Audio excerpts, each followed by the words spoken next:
you scratch in, the warmer it'll be. How you doing, Delegate? Good, how you doing? Good. All right. I give you for one.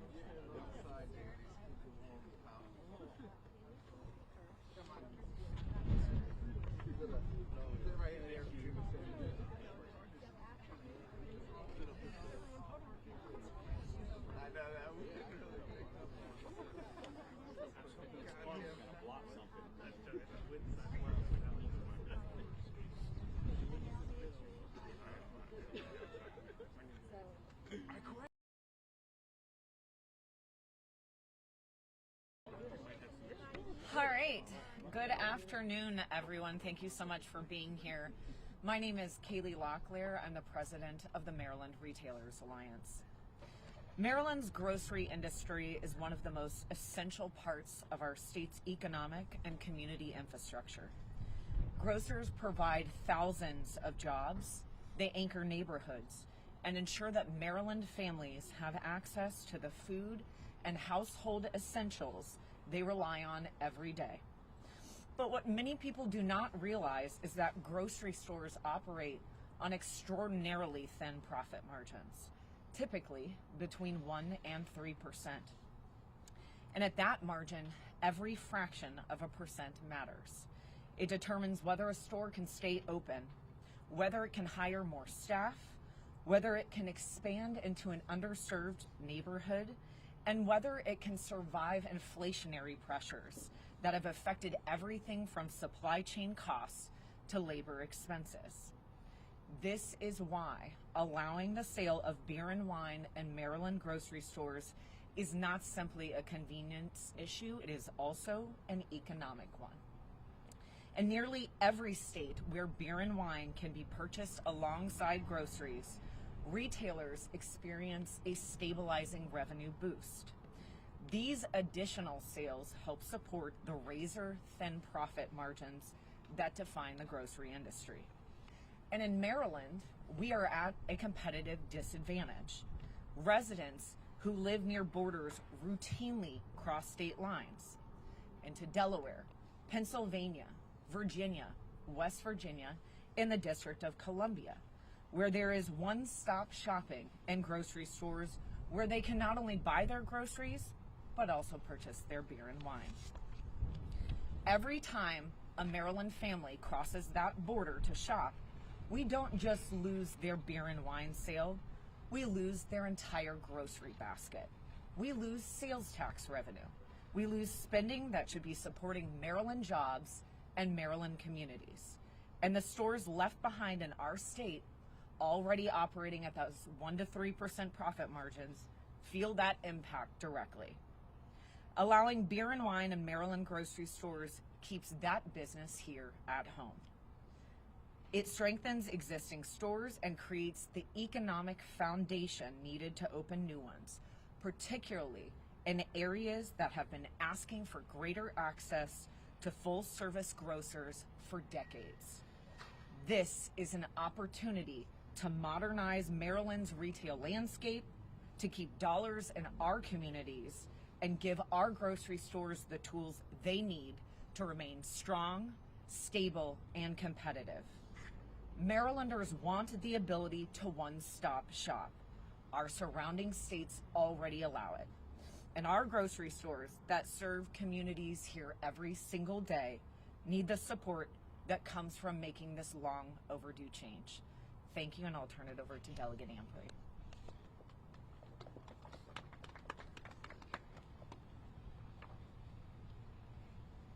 Thank you, Kaylee. Good afternoon, everyone. My name is Delegate Marlon Amprey. I have the honor to serve the 40th Legislative District, which encompasses mostly West Baltimore, and I'm also proud to be the sponsor of the Alcoholic Beverages Modernization Act. Sponsored this bill last year, look forward to sponsoring it again this year, and we need this bill now more than ever.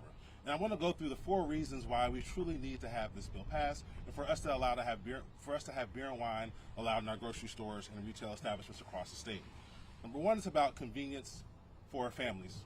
I think about the single mom who is shopping with 2 or 3 kids and wants to be able to buy an alcoholic beverage, but has 3 kids with her and has to go to the grocery store, has soccer before that. It should be easy for that person to do a one-stop shop in order to get what they need. The other person I think about is the person who has a limited time between their breaks, between working 12 shifts. They only have one time to grab groceries for the rest of the family when they're driving home. They need to be able to have that convenience to have a one-stop shopping. It's also about choice. Consumers deserve to have the opportunity to have a different choice in where they can purchase their beer and wine. But the other thing that's important for me, I think about my district, is also safety. And there's two forms of safety that I am thinking about as I sponsor this bill. The first form of safety is actual physical safety. Some of the establishments in my neighborhoods are tattered, they have bulletproof glass, and individuals don't necessarily feel safe shopping for their beer and wine in these areas. It's important that we have the option and choice to go to a store that's well lit, like this parking lot right here, that has stable hours so people can be able to buy their beer and wine in a safe place. But the other part that's important, as Kaylee mentioned earlier, is about the safety of food security. One of the issues that we're facing across the state of Maryland, we are seeing grocery stores close. We've seen 4 new grocery stores have closed across the state of Maryland. This store at one point was closed until Giant came back and revived having a grocery store in this community. And the reason that you're seeing these stores close is, like Kaylee mentioned earlier before, there are razor-thin margins for our grocery stores to be able to survive. And it's gotten even harder in this economy due to the current administration in D.C. So in order for us to be able to stabilize communities so they can have the grocery stores that they deserve and need, beer and wine in these stores can be the lift that they need in order to make sure that their margins are in a place where they can stay where they are and that people in communities have access to fresh food. The last thing I really think this will do for our economy is grow other economies as well. One thing I always think about is that here in Maryland, we have some amazing beer and wine. We actually have some great beer and wine made right in my district. But unfortunately, because of our archaic system, that beer and wine is stuck only being able to be sold in local stores. Our beer and wine made here in Maryland does not have the option to have contracts with national or international branded stores. With the passage of this bill, we would allow for our Maryland-made beer and wine to enter stores that have an international and national reach. Therefore, we could be exporting so many good, valuable assets from right here in Maryland, creating more jobs and more revenue for our state that we desperately need. It is for these reasons that I ask everyone to please reach out to my colleagues and let them know that you are in favor of modernizing our alcoholic beverage system here in Maryland, getting beer and wine in grocery stores. It's more needed now than ever. We're one of only 4 states in the nation that doesn't have this option. And I truly believe we can make it happen, and I truly believe that the economy can coexist with our small stores and our grocery stores selling beer and wine. With that said, I'm going to turn it over to Nelson Hill from UFCW 27.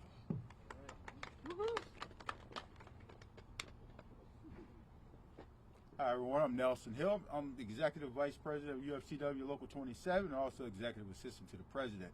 President Corpenny sent me here today to say we're in support of beer and wine in grocery stores, and I'm going to talk to you about it from a different angle. We actually represent workers in Maryland down on the Eastern Shore that sells beer and wine. And they get along famously with the liquor stores down there. There's no issues. They're coexisting. This store, which is a union store, we seem to gain more members. That means more people paying taxes. That means more people having an upward standard of living. So we're definitely in support of this. We're going to throw our weight behind it, and we're hoping that we can get this thing across the finish line this year. So thank you very much. I'm going to turn this over to my sister from UFCW Local 400, Kayla Mock.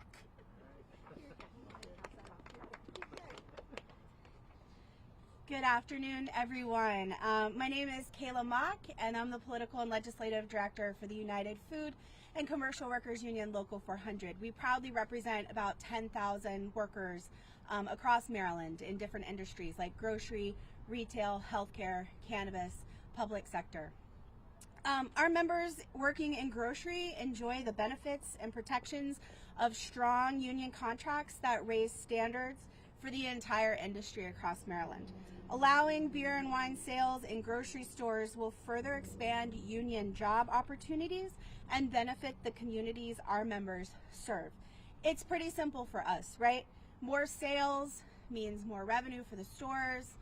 More revenue means more jobs. More jobs means more hours and money in our members' pockets. So for us, that is why we are out here supporting beer and wine sales for grocery. Thank you.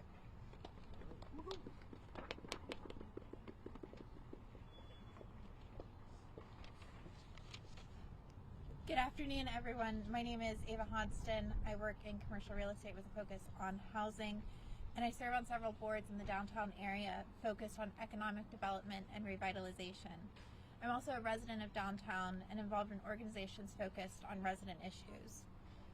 We know Baltimore is a city of vibrant neighborhoods, and every community deserves investments that will help them thrive. We know that when development and redevelopment happens, residents often have grocery stores at the top of their wish lists. We know that having one close to home is an important convenience in our busy lives. But too many communities across our city have historically lacked sufficient access to grocery stores with fresh foods. In Baltimore and in other parts of the state, developers and local leaders have struggled to attract and retain grocery stores, depriving communities and especially low-income communities of a critical community anchor. Our state leaders have a chance to make one simple fix that would boost our ability to attract fresh food grocers to our communities. Allowing these stores to sell beer and wine, as almost every other state does, would go a long way toward creating incentives to boost investments in our neighborhoods. I know residents in my community support this. They want the convenience it brings. When they travel to other states, they see what they're missing. It's past time for lawmakers to recognize the value of making this change. Thank you. I'm gonna bring it back to Keely. Thank you again to all of our speakers. We're glad to answer any questions from media. Yes, ma'am. Hi, my name is Brianna. I'm with WBAL TV. There are some liquor stores, wine and beer stores that are listed at this measure with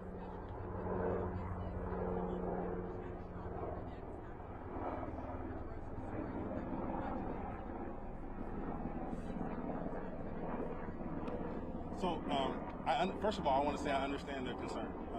It's valid to have those concerns, but I also want to make it clear that other states are already doing this. You go to literally states that neighbor us. I think about whenever I go down to Georgia, where my wife's family's from, during the holidays, literally within the grocery store parking lot, there's beer and wine being sold, and there's a liquor store right around the corner. But I'll give you an even better example. Right here in Maryland, we have certain stores that already have a grandfathered in that they sell beer, wine, and liquor. So you look at Eddie's in Roland Park, they sell beer, wine, and liquor. Right down the street, you have some of the most thriving spirit and wine stores that are locally owned right next door. You look at the Royal Farms on Keswick, they have a grandfathered in beer and wine license.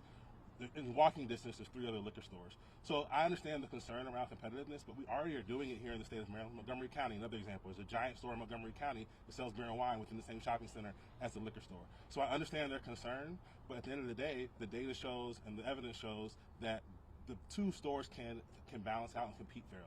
And I think we'll be able to do that here in Maryland. And the goal is not to put those stores out of business. We've repeatedly said that. And so what we've done is we've put protections in the legislation.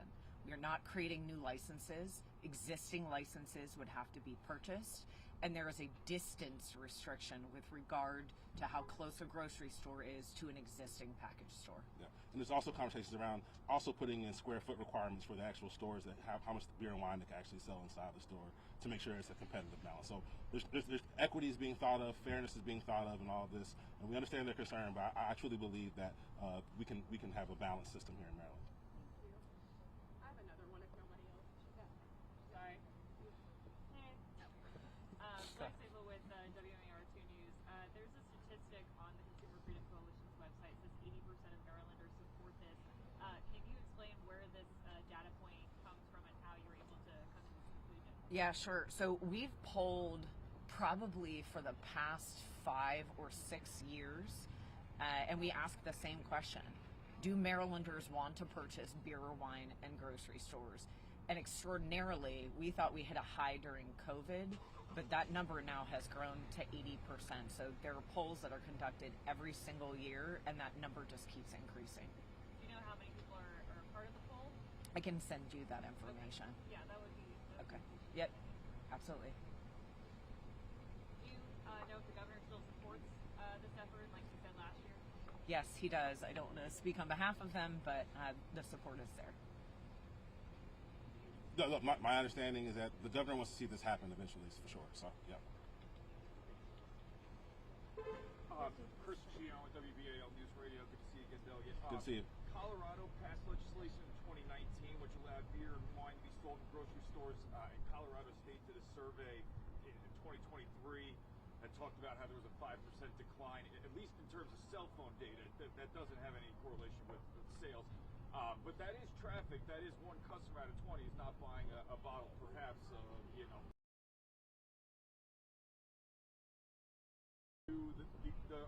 You know, who are concerned perhaps that they can't coexist with a store like Giant, and they're not going to be able to survive. So if I may, this is actually attributable to the way that their law was set up. So for a retailer to obtain a full alcohol license there, 2 other licenses must be acquired. There are no new licenses being created. They are acquiring existing licenses. So that's the decline you're seeing there. Can you speak a little bit sort of where the bill got last session, like how what the progression was and what you expect? You know? Yeah, so the bill was introduced in my committee, the Economic Matters Committee on the House side. The similar bill was also introduced on the Senate side. We had a really long, great discussion in our committee around the bill, discussions with the chair and discussions with my committee members. The bill did not ultimately make it to the floor, but the bill was not voted down. It was held, and the committee chairman made a vow during that session that he wanted to make sure that this was the year where we really take it into serious consideration on moving forward with it. So the bill was actually held and reserved. It was not voted down. It was a bill that we said, hey, we're going to come back to this next year and really have a serious conversation, bring everyone to the table and move forward with finding some way for Maryland to be part of the ecosystem other states are already doing. Is there